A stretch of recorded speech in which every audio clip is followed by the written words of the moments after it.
when you came across a WAEC question like this, how will you answer this question? What is the answer of this question? Now, without waste of time, let's go directly and solve this question. What is the first thing for us to do in this question?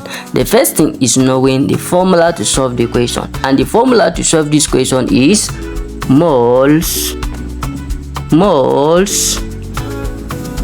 is equal to mass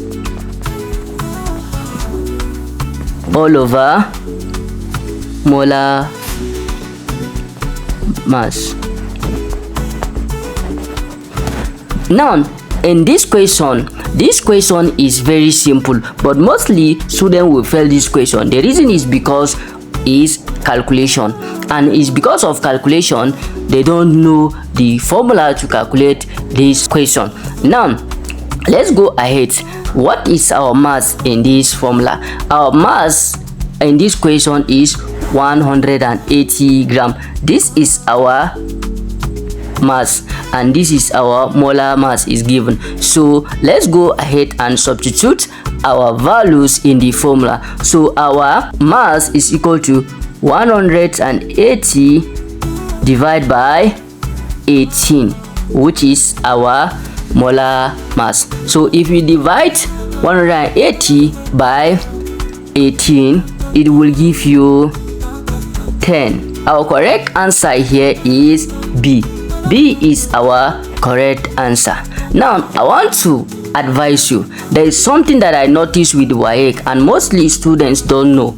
WAEC do repeat questions, but it doesn't repeat question directly. It repeats patterns, and this is how the patterns work. Like this question here that is given. Now, WAEC will set a question in the same question, and this is how the question will be said.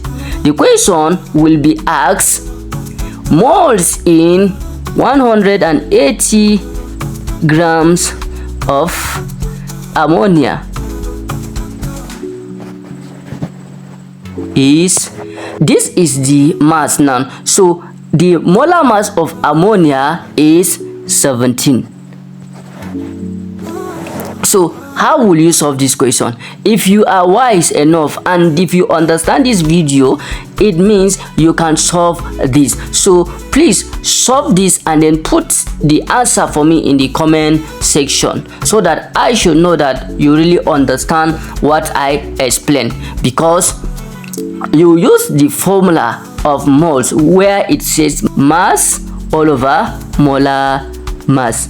This is our molar mass. So this question is very important, and they may ask different thousands of questions similar like this, and you as a student you confuse. So I teach you to understand. It's not that I teach you to cram, but I teach you to answer another similar next question. So I believe that this video is helpful to you, and if this video is helpful to you, please like this video, share to your friends, and also subscribe to the channel if you have not subscribed to the channel for more chemistry lesson like this, so that I should be dropping chemistry videos like this to help you and you succeed in your WAEC. See you in the next lesson.